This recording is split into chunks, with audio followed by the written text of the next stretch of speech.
Assalamualaikum warahmatullahi wabarakatuh. Pemirsa, kita bacakan pertanyaan yang masuk. Assalamualaikum Ustaz, maaf mengganggu waktunya Ustaz. Saya bermaksud ingin bertanya kepada Ustaz perihal tentang hukum nikah dan pembagian harta Ustaz. Kasusnya begini Ustaz.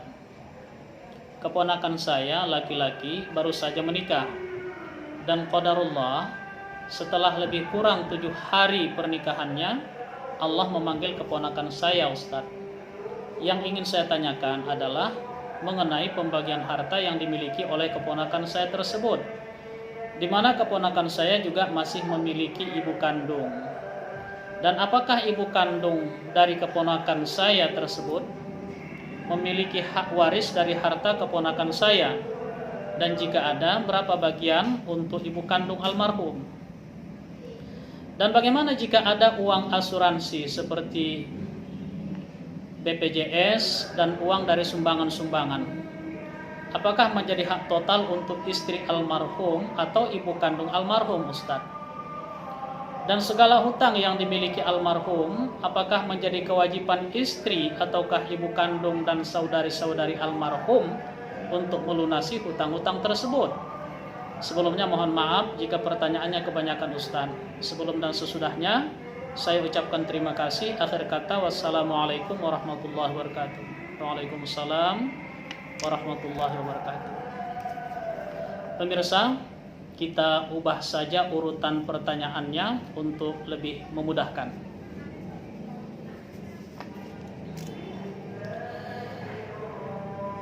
Segala hutang yang dimiliki almarhum, apakah menjadi kewajiban istri ataukah ibu kandung dan saudari-saudari almarhum untuk melunasi hutang-hutang tersebut? Kita pahami di sini, rupanya almarhum meninggal dunia, ada istri, ada ibu kandung, dan ternyata ada saudari-saudari. Kalau saudari-saudari berarti beberapa orang saudari perempuan dari almarhum. Apakah menjadi kewajiban mereka untuk melunasi hutang-hutang almarhum? Pemirsa, kalau almarhum meninggalkan hutang, maka sebelum dilaksanakan pembagian harta warisan almarhum, diselesaikan dulu hutangnya. Dilunasi dulu segala hutang-hutang almarhum, dan itu diambil dari harta peninggalan almarhum. Kalau sebelumnya almarhum telah berwasiat atau punya wasiat, maka diselesaikan dulu wasiat dari almarhum, ambil dari harta peninggalan almarhum. Termasuk juga biaya pengurusan jenazah, berbagai keperluan-keperluan yang dibutuhkan dalam proses fardu kifayah almarhum, itu juga bisa diambil dari harta peninggalan almarhum. Setelah semua itu diselesaikan, maka apa yang sisa, itulah yang menjadi harta warisan untuk kemudian dibagi-bagi oleh ahli waris.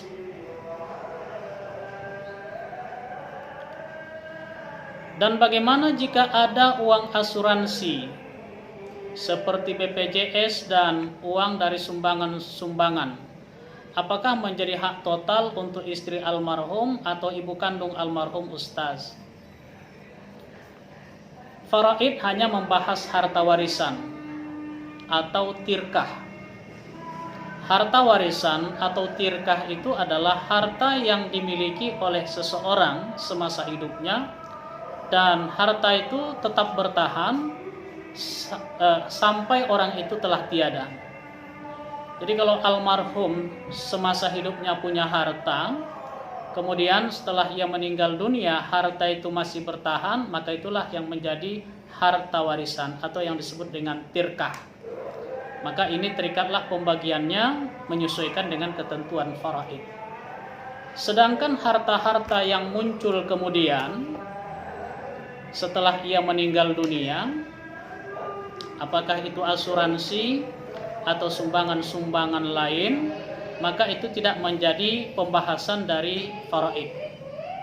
Silahkanlah dibagi-bagi berdasarkan kesepakatan keluarga, atau kalau asuransi bisa diberikan kepada nama-nama yang tercantum pada aplikasi nama-nama yang tercantum di dalam ya ketentuan-ketentuan asuransi tersebut. Tapi bagaimana kalau seandainya keluarga berkeinginan membagi-baginya disesuaikan dengan ketentuan faraid? Ya silakan saja, tidak ada masalah, tapi itu tidak menjadi keharusan. Sekali lagi, faraid hanya membahas harta warisan atau tirkah, dan itu adalah harta yang dimiliki oleh seseorang semasa hidupnya, dan harta itu masih tetap bertahan setelah yang bersangkutan tiada. Di luar itu tidak menjadi bahasan dari faraid. Apakah ibu kandung dari keponakan saya tersebut memiliki hak waris dari harta keponakan saya? Dan jika ada, berapa bagian untuk ibu kandung almarhum? Tentu saja ibu kandung adalah ahli waris, dan ibu kandung ini termasuk ahli waris yang tidak akan bisa didinding oleh siapapun.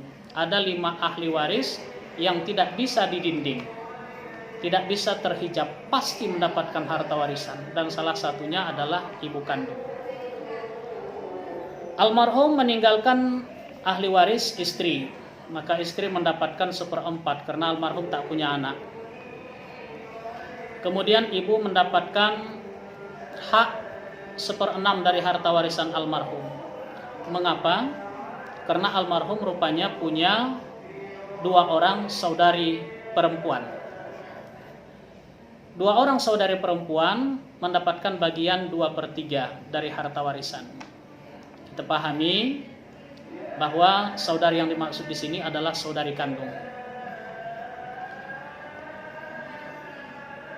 1/4, 1/6 dan 2/3, maka asal masalahnya atau KPK-nya itu 12. Maka 1/4 sama dengan 3/12.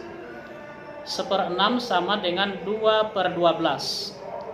Dan 2/3 sama dengan 8/12. Tapi kalau ini dijumlahkan, maka hasilnya akan menjadi 13/12. Sudah melebihi asal masalah. Kalau dikalikan dengan harta warisan, dipastikan bahwa harta warisan itu menjadi kurang. Oleh karena itu, harus ada metode biar supaya harta warisan itu tidak kurang. Dalam ilmu faraid, metode ini yang disebut dengan aul.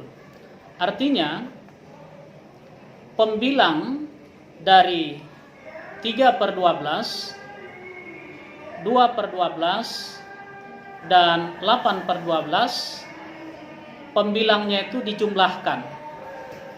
Berarti 3 tambah 2 tambah 8, 13.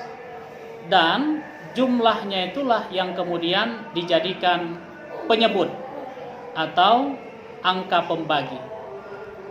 Maka 3/12 menjadi 3/13. 2/12 menjadi 2/13, dan 8/12 menjadi 8/13. Untuk istri, 3/13 dikalikan harta warisan. Berapa jumlahnya? Itulah bagian istri. Untuk ibu, 2/13 dikali harta warisan. Itulah bagian ibu.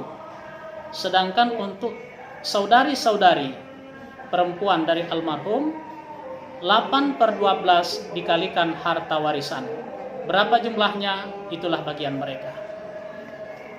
Demikian, mudah-mudahan dapat dipahami dan semoga bisa bermanfaat. Terima kasih. Assalamualaikum warahmatullahi wabarakatuh.